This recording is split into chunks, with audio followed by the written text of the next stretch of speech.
Perkenalkan, namaku Yeni Endah. Aku lahir pada tanggal 10 Januari 1987. Aku anak kedua dari 3 saudara.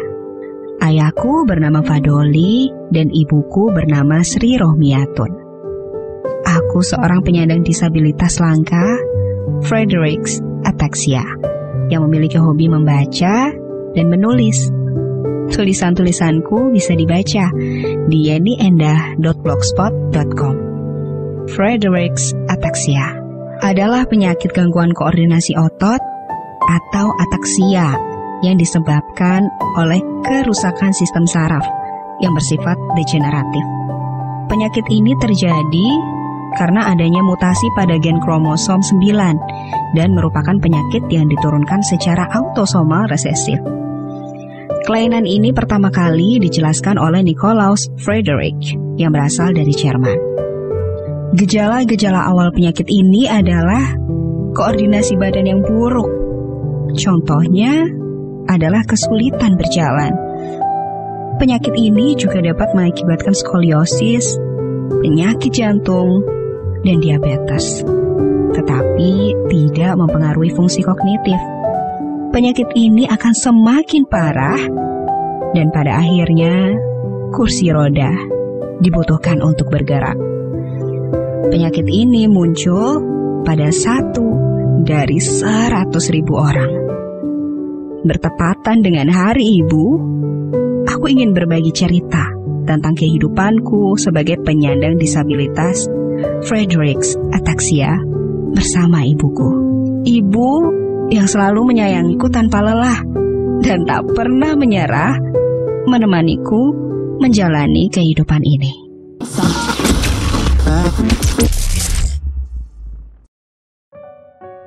Assalamualaikum warahmatullahi wabarakatuh. Perkenalkan, nama saya Yeni Endah. Saya anak kedua dari 3 bersaudara.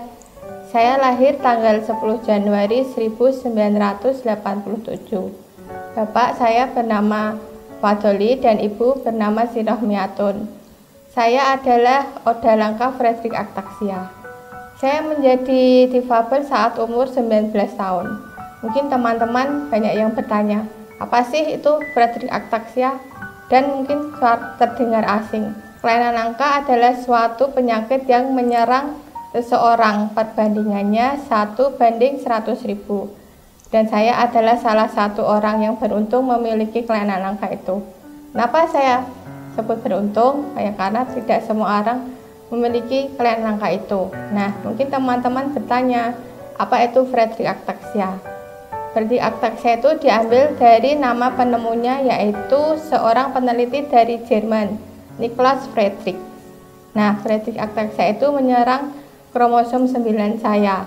Jika teman-teman memiliki kromosom 9, saya tidak memiliki. Nah, kelainan langka Friedreich ataxia ini berjalan progresif dan degeneratif.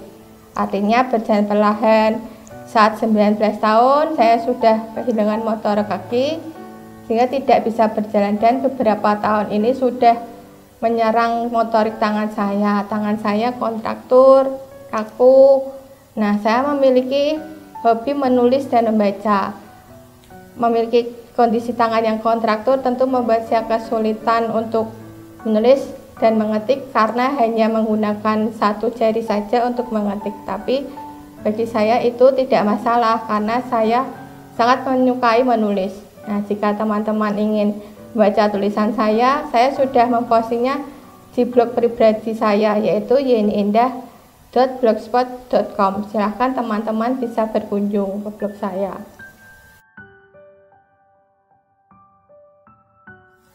Saya bergabung di komunitas sahabat difabel tahun akhir 2016, Desember 2016. Saat itu saya mempunyai seorang teman yang saya kenal di Facebook. Suatu hari teman saya itu relawan dan bergabung di komunitas sahabat difabel. Suatu hari ada kegiatan di dekat rumah saya di Banyumanik. Nah, teman saya itu menawari saya apakah saya mau ikut. Ya, saya mau, tapi sayang waktu itu karena tidak adanya akses transportasi, saya tidak bisa dijemput. Nah, Saya sangat surprise sekali karena teman itu, relawan saya itu datang dengan Bu Novi, founder komunitas sahabat difabel. Lalu teman saya itu menceritakan sedikit tentang saya dan Bu Novi mengajak saya, ayo ini ikut kegiatan. Awalnya saya tidak mau, kan saya jika pergi selalu dengan ibu. Mulai itu saya belajar untuk mandiri, pergi tanpa ibu ya dengan sistem jemput. Akhirnya karena yang jemput memiliki pekerjaan lain, menggunakan taksi online. Nah, di komunitas sahabat difabel saya belajar penulisan kreatif sesuai passion saya bersama Mbak Swita yang sudah memiliki pengalaman kurang lebih 10 tahun di dunia literasi dan bekerja di tabloid Nova. Karena 2 tahun terakhir ini kondisi saya menurun, jadi saya tidak terlalu aktif di KSD, tapi saya dipercaya KSD untuk menjadi admin fanspage KSD, memposting kegiatan teman-teman yang berkomunitas di KSD.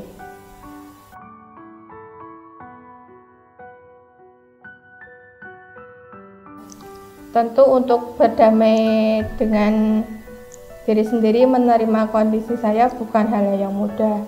Karena waktu itu kan saya menjadi difabel saat 19 tahun, apalagi kanangka ini belum menemukan obatnya, bahkan penyandangnya odalangka atau orang dengan kanangka itu umurnya tidak lebih dari 20 tahun.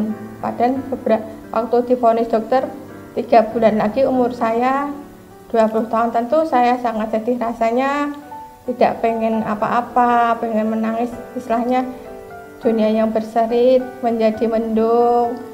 Lalu kan beberapa kegiatan yang bisa saya lakukan tidak bisa saya lakukan, ya tentu sedih, apalagi melihat waktu itu umur 19 tahun teman-teman kan bisa berjalan pergi kemanapun mereka mau, bisa bekerja, sementara saya hanya berdiam diri di rumah, terus duduk di kursi roda.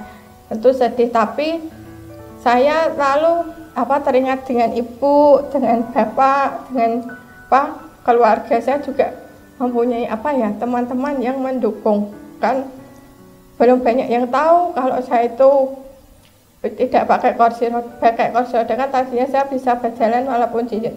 Ada teman saya yang SMP itu waktu puasa berkunjung ke rumah, bilang ngajak jalan-jalan, tapi saya bilang kan saya udah nggak bisa jalan, nanti kalian malu kalau berteman dengan saya. Teman saya bilang, ya kok ya kita nggak malu. Akhirnya setelah lebaran itu kita kayak halal kecil, teman saya menjemput dan mendorong saya dengan tidak begitulah dukungan dari ibu yang saya tahu ya bukan hanya saya yang sedih, terutama ibu juga sedih ya, tapi ibu kan selalu mendukung. Jadi saya, kalau orang-orang di sekitar saya kan juga mendukung, masa saya harus putus asa. Mulai dari itu saya bangkit untuk bersemangat lagi, menerima takdir dan memulai menekuni kembali hobi saya menulis, karena dengan menulis membuat perasaan saya apa yang ada di unek-unek itu menjadi plong dan lega.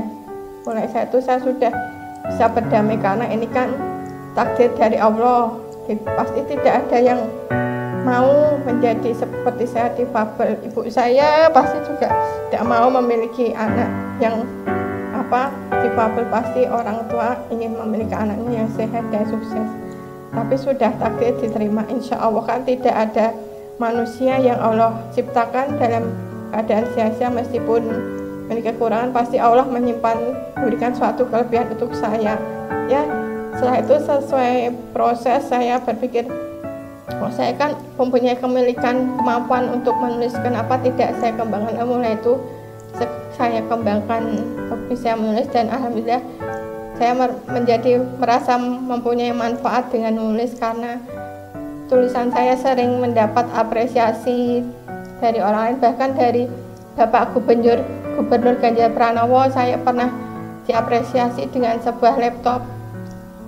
Gitu saya menerima diri sendiri, dan saya juga memiliki kelainan angka ini. Saya juga mengedukasi sama orang-orang bahwa etik ataksia ini tidak menular, jadi tidak perlu khawatir kalau berinteraksi dengan saya. juga dengan oda langka lainnya, seperti itu. Kalau tulisan saya menulisnya cerita anak, cerita remaja, cerita misteri, artikel, dan opini. Kalau cerita anak sudah di Kompas, Solo Pos, Joglo Semar, Cermat di Minggu Pagi. Terus kalau buku antologi saya baru mempunyai 15 buku antologi, juga juara 1 Dompet Duafa, juara 1 penulisan Press 2019. Saya bikin sabuk ya banyak sekali ya, terutama perjuangan ibu mendukung saya yang tidak pernah lelah, selalu menguatkan saya, yaitu semua ini sudah takdir Allah, harus dijalani. Terima kasih ya ibu sudah selalu mendukung.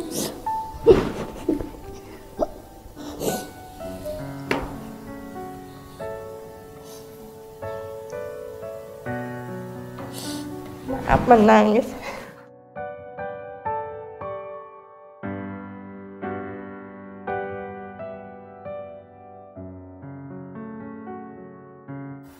Tentunya sedih ya Mas ya, melihat anak saya seperti itu, tidak seperti anak yang lain bisa berlari-lari, anak saya cuma berjalan pelan-pelan aja.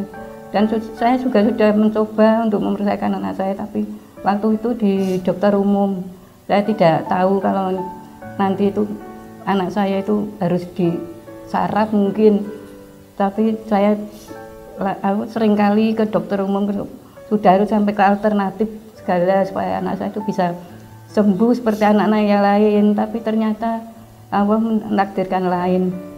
Anak saya umur 19 tahun divonis sama dokter menderita penyakit Friedreich ataxia. Itu saya baru tahu, soalnya saya juga diberi bukunya sama dokternya. Kok belum bisa jalan kok disuruh pulang, saya juga kan kaget loh, dok ini anak saya kan belum sembuh, belum bisa jalan kok disuruh pulang. Ini ibu, ini saya beri tahu anak ibu tuh kayak gini, ibu boleh baca, saya dipinjami bukunya kan. Oh saya juga terus memang persis seperti itu, kakinya itu gini di buku dokternya itu, ibu boleh baca, boleh pinjem lah. Terus kan sampai di rumah kan ini usia anak ibu itu ya kayak tadi ya, ini tuh cuma sampai 20 tahun, tapi saya kan ya kaget pas ini sudah 19 tahun lebih. Terus saya sama tetangga, ibu untuk sudah takdir Allah, ibu harus menerima, dan support dari teman-teman juga diberitahu enggak apa-apa. Saya cuma sedih waktu itu kok nanti bisa berpisah, sudah umur 20 tahun, tapi Allah itu kan maha tahu segalanya. Jodoh, umur dan maut ada di tangan Allah. Nyatanya sampai sekarang anak saya masih bisa bertahan hidup. Ya mudah-mudahan di sisa hidupnya ini mendapat manfaat, bisa memberikan yang terbaik untuk orang lain.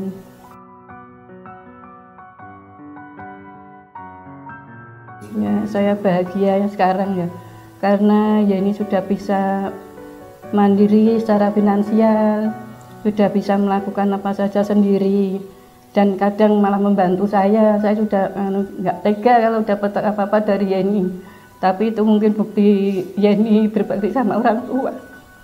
Dan saya bangga karena Yeni sudah mendapatkan banyak prestasi, sudah banyak dikenal orang, dan mudah-mudahan saja untuk kedepannya Yeni bisa lebih berprestasi lagi dan tidak minder di rumah saja, bisa berinteraksi dengan orang lain.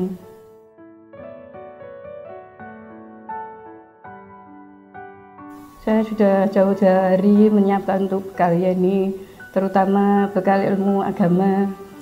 Saya menyarankan Yeni untuk sholat 5 waktu, tepat waktu, dan bisa membaca Quran. Itu dengan membaca Quran bisa menyelamatkan kita dari siksa kubur dan api neraka.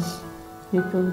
Dan kemandiriannya sudah dari dulu sudah saya ajari untuk mandiri, apa-apa yang harus dikerjakan sendiri, yang kecuali yang berat-berat. Kalau yang biasa mandi, makan, bersih-bersih itu nyetrika juga bisa sendiri.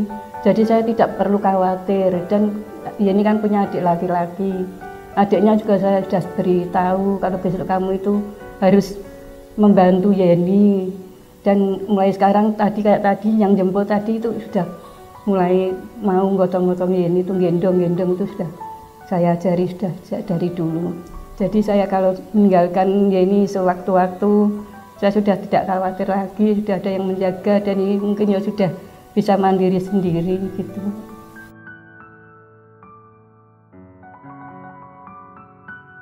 Banyak sekali ya, Yeni kan di rumah tuh kalau tidur ya sama saya.